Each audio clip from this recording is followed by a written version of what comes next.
오늘은 어느 초등학교 식생활관의 진실에 대해 살펴보고자 합니다. 점심시간이 끝난 대한민국 초등학교의 한 담임교사는 마음이 무거웠습니다. 반 학생들 대부분은 맛있게 식사를 하고 있었지만 유독 한 학생의 식판은 너무도 빈약해 보였기 때문입니다. 밥과 국만 조금 담겨 있었고 반찬은 거의 손도 대지 않았습니다. 학생은 식사를 하는 둥 마는 둥 했고 담임교사는 안타까운 마음에 생각했습니다. 급식에 문제가 있는 것은 아닐까? 혹시 식생활관에서 제대로 배식을 하지 않는 것은 아닐까? 며칠 뒤, 이 이야기는 학부모에게도 전해졌습니다. 학부모 역시 걱정스러운 마음으로 말했습니다. 우리 아이가 학교에서 제대로 먹지 못하고 있는 것은 아닐까요? 급식이 부실한 것은 아닐까요? 그러나 사실을 확인하지 않은 상태에서 내려진 성급한 판단은 오해였습니다. 담임교사는 먼저 학교 식단표를 살펴보았습니다. 식단표에는 다양한 반찬과 과일, 후식까지 준비되어 있었습니다. 오히려 학생들의 영양을 고려한 균형 잡힌 식단이었습니다. 그렇다면 왜 어떤 학생의 식판은 비어 있었던 것일까요? 담임교사와 학부모는 영양교사를 찾아갔습니다. 영양교사는 차분하게 설명했습니다. 우리 학교는 자율 배식대를 운영하고 있습니다. 학생들이 원하는 만큼 직접 선택하여 담아가는 방식입니다. 담임교사와 학부모는 직접 식생활관을 둘러보았습니다. 그곳에는 예상과 다른 모습이 펼쳐져 있었습니다. 어떤 학생은 여러 반찬을 골고루 담았습니다. 어떤 학생은 좋아하는 음식만 담았습니다. 어떤 학생은 밥과 국만 받고 반찬은 거의 담지 않았습니다. 같은 식단이 제공되었지만 선택은 학생마다 달랐습니다. 그제서야 담임교사와 학부모는 한 가지 사실을 뒤늦게 깨닫게 되었습니다. 문제는 배식이 아니라 학생의 선택일 수도 있다는 사실이었습니다.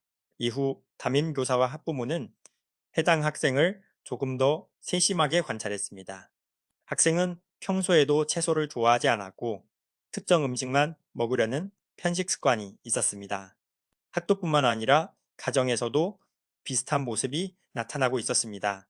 한편 식생활관에서는 새벽부터 분주한 하루가 시작되고 있었습니다.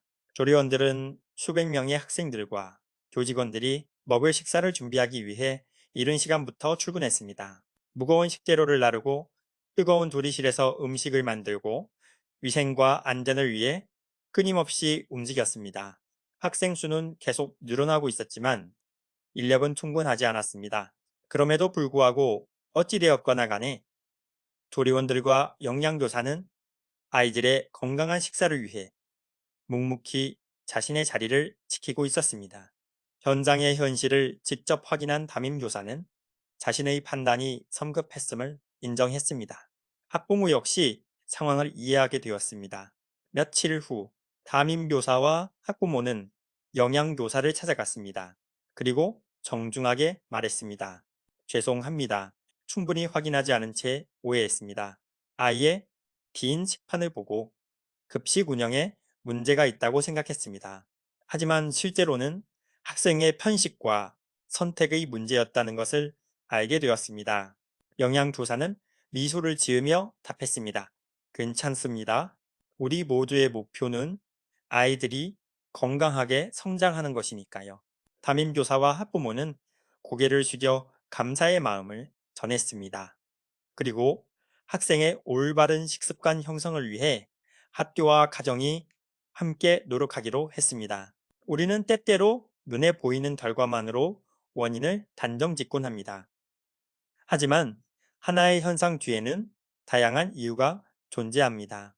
학교는 교사만으로 운영되지 않습니다. 영양교사와 조리원, 행정직원, 교육공무직원 등 수많은 사람들이 각자의 자리에서 학생들을 위해 최선을 다하고 있습니다. 성급한 판단보다 먼저 사실을 확인하고 비난보다 먼저 서로를 이해하려는 마음. 그것이 건강한 학교 공동체를 만드는 첫걸음일 것입니다. 오늘도 식생활관에서는 아이들의 건강한 미래를 위한 노력이 계속되고 있습니다. 오늘은 미민 대칭 비비부를 되돌아보는 시간이 되었으면 합니다. 끝까지 시청해 주셔서 감사합니다.